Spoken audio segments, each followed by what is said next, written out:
不知道怎么提分手的时候，你就拿手机起来看，然后如果他拿起来说我不给你看，你说不给我看是分手。有鬼，对，有鬼，分手。有鬼，是不是有鬼？不敢给我看。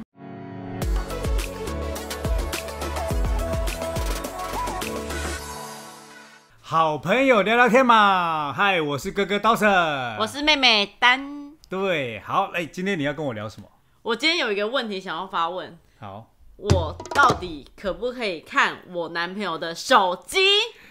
来，你如果问我的角度啊，其实我不想要告诉你我的答案是什么，但我想要问你几个问题。好，你想看他的手机，你想看到的东西是什么？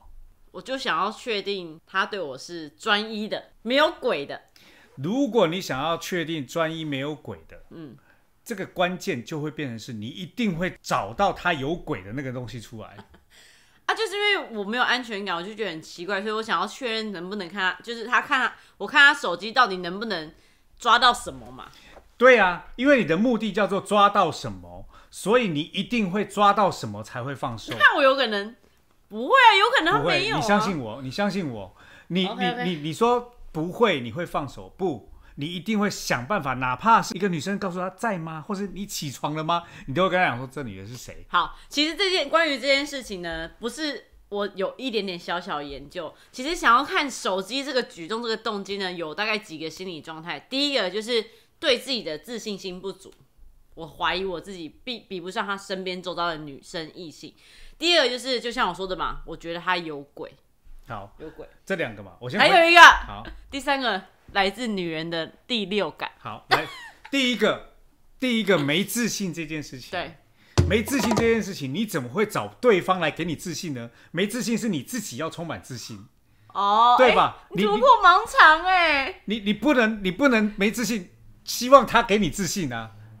对啊，看手机这件事情是不会增加我的自信，对啊，但我还是好，对你说的没错。对啊，第二个是什么？有鬼，我就觉得他有鬼，怪怪。对，我跟你讲啊，当你觉得这个人有鬼的时候啊，你一定会想办法让鬼出现在你面前。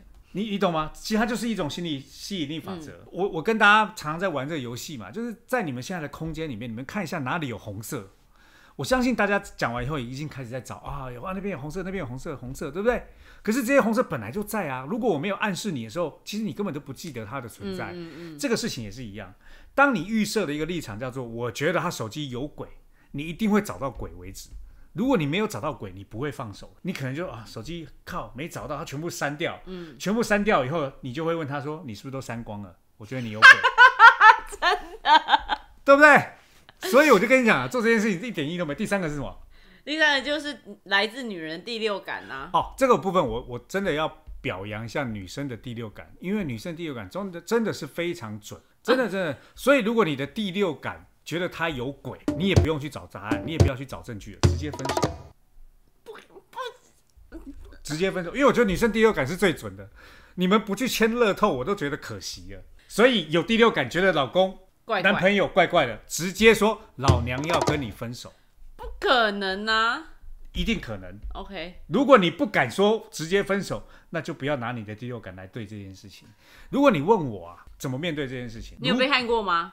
我有被看过啊，我有被看过，而且我被看到什么程度，你知道？我在睡觉的时候啊，女朋友会这样，这是谁？我会整个人弹起来，甚至到后来我在睡觉，他没有拿手机说你是谁，他直接说，我也会弹起来，我被吓到了。我后来都不敢睡觉，因为我只要在睡觉的时候一被叫，我就会慌。这是第一个点。第二个点是你问我说我有没有抓过我女朋友出轨？有啊，我也有抓过啊。可是后来我就发现一个点，我到底看他手机要抓出轨的目的是什么？前提是如果你想要跟他分手，你就抓吧。但如果你不想分手，你抓了，你看到了以后怎么办呢？看到以后你心里不好分手，或者是你不看一直猜分手。那如果你的目的到最后都是要分手，你就看吧。可是如果你真的今天就觉得对这个人还是有一点点爱，还有一点点信任，就连碰都不要去碰他，因为我觉得碰他以后就会出现了一个在情侣之间最严重的问题，没有信任感。信任问题。一旦信任在感情里面出现的问题，其实即使后面再好，都没有任何意义了。所以这也是我觉得手机啊放在那，即使它没有锁，都不要去碰它，对自己好，也对对方好。你刚刚讲到一个重点，就是我跟大家分享，我在之前也有一个前10年的感情，然后我就是也是看手机，我每看一次就发现一次有鬼，是真的有鬼。所以我在这段10年的感情当中，我看了5次，我在第5次的时候才最坚决的离开他。也就是说，我为了要确定这件事情之前，我没有想到说我真的发现了我该怎么做，所以让我浪费这10年时间，一直的原谅在一起，原谅在一起，原谅在一起，原谅在一起，以到第4次、第5次的时候，你根本感受不到痛，这件事情是非常可怕的。是，所以如果以目前的你想要看另外一半手机，第一个好，其实有一个研究啦。就是有一个首尔大学一个什么研究，就是你看10次手机，基本上有60%以上都会发现有鬼。对，因为你一定是有那些线索，你才产生不确认感，你才要去看手机。